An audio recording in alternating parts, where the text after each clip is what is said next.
ఉప్పల్ నియోజకవర్గంలో ముఖ్యమంత్రి అధికారిక సమావేశం సాక్షిగా తీవ్ర ప్రోటోకాల్ వివాదం చెలరేగింది. ప్రభుత్వ అధికారిక కార్యక్రమాలు స్థానిక ప్రజాప్రతినిధుల గొంతు నొక్కే ప్రయత్నం జరుగుతుందంటూ సరికొత్త వివాదం తెరపైకొచ్చింది. ఉప్పల్లో జరిగిన సీఎం అధికారిక సమీక్షా సమావేశంలో స్థానిక బీఆర్ఎస్ ఎమ్మెల్యే బండా లక్ష్మణ్ రెడ్డి మాట్లాడుతున్న సమయంలో ఆయన ప్రసంగం అంతా వాయిస్ మ్యూట్ అయిపోయింది. దీంతో సభలో ఉన్న బీఆర్ఎస్ క్యాడర్ మరియు స్థానిక నేతలు ఒక్కసారిగా షాకు గురయ్యారు.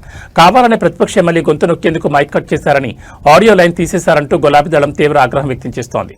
ఉప్పల్ పరిధిలోని పలు అభివృద్ధి పనుల సమీక్ష మరియు శంకుస్థాపన నిమిత్తం ముఖ్యమంత్రి అధికారిక సమావేశాన్ని ఏర్పాటు చేశారు. స్థానిక శాసనసభ్యుడిగా ప్రోటోకాల్ ప్రకారం వేదికపై ఉన్న బీఆర్ఎస్ ఎమ్మెల్యే బండా లక్ష్మణ్ రెడ్డికి మాట్లాడే అవకాశం ఇచ్చారు.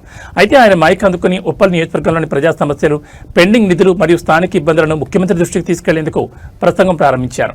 కానీ ఆయన మాట్లాడుతున్న సమయం అంతా లైవ్ బ్రాడ్కాస్ట్ మరియు సభలోని స్పీకర్లలో వాయిస్ పూర్తిగా మ్యూట్ అయిపోయింది. లక్ష్మణ్ రెడ్డి కేవలం సైకిల్ చేస్తూ మాట్లాడుతున్నట్లు కనిపించారే తప్ప ఆయన ఏం మాట్లాడారనేది ఎవరికీ వినపడలేదు. ఇది తీవ్రమైన ప్రోటోకాల్ ఉల్లంఘనని, స్థానిక ఎమ్మెల్యేని అవమానించడమేనని బీఆర్ఎస్ నేతలు సభా ప్రాంగణంలోనే ఆందోళన దిగారు. ఈ వ్యవహారంపై అధికార వర్గాలు స్పందిస్తూ ఇది ఎలాంటి రాజకీయం కాదని, ఆ సమయంలో కేవలం ఆడియో కంట్రోల్ బోర్డులో తలెత్తిన సాంకేతిక లోపం వల్లే వాయిస్ మ్యూట్ అయిందని సమర్థించుకునే ప్రయత్నం చేస్తున్నారు. అయితే లక్ష్మణ్ రెడ్డి స్పీచ్ ముగియగానే మళ్లీ మైకులు పనిచేయడంపై బీఆర్ఎస్ శ్రేణులు అనుమానాలు వ్యక్తం చేస్తున్నాయి.